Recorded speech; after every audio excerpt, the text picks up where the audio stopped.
Well, this is going to be a conversation that's very different from any other.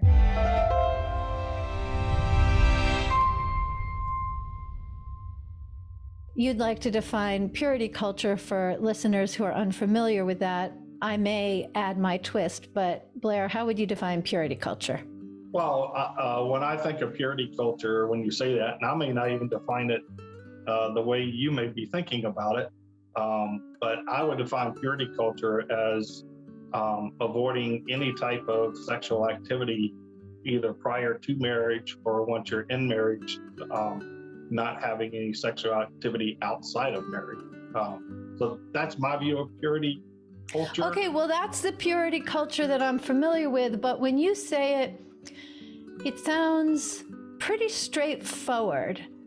Okay.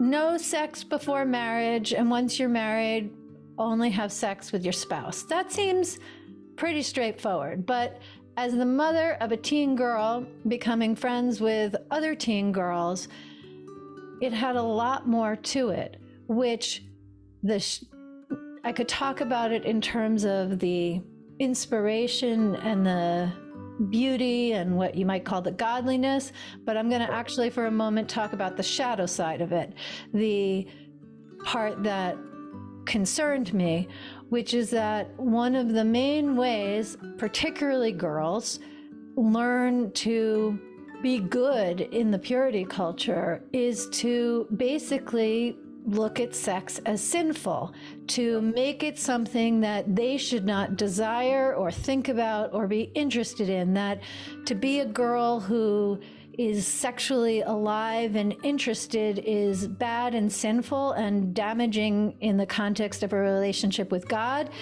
and to have no interest and kind of be above sexual inclinations is the finest way to be pure and then be ready for marriage. Anything I'm saying, I may well oversimplify, but there's certainly some truth in that. And the problem is that then, once the wedding takes place, once the bond is formed, those same girls who have been conditioned, trained, had modeling, and been rewarded for completely disconnecting from their sexuality and sensuality, now they're married and are expected to know how to be fully present and enjoy pleasure and open their heart and open their legs and really be present for what their Christian training has taught them is possible and necessary in a good marriage. And in my experience, I have not found that weddings actually have that transformational power. Don't. Absolutely. Actually, the way you just defined that, I could not agree with you more. I don't think Teresa could either.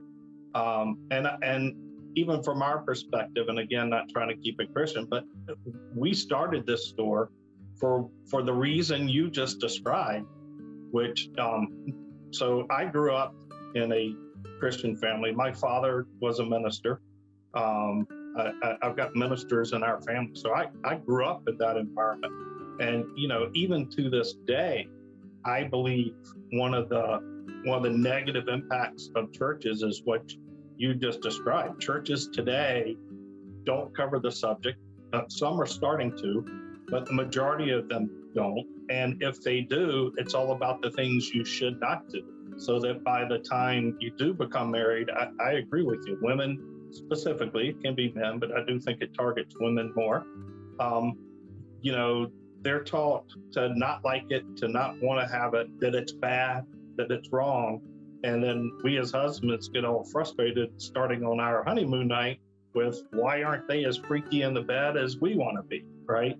And I say this from the perspective of a father. I have 2 teenage daughters, right, that I'm concerned about. And we do our best to try to teach them that sex is a great thing. It's a gift.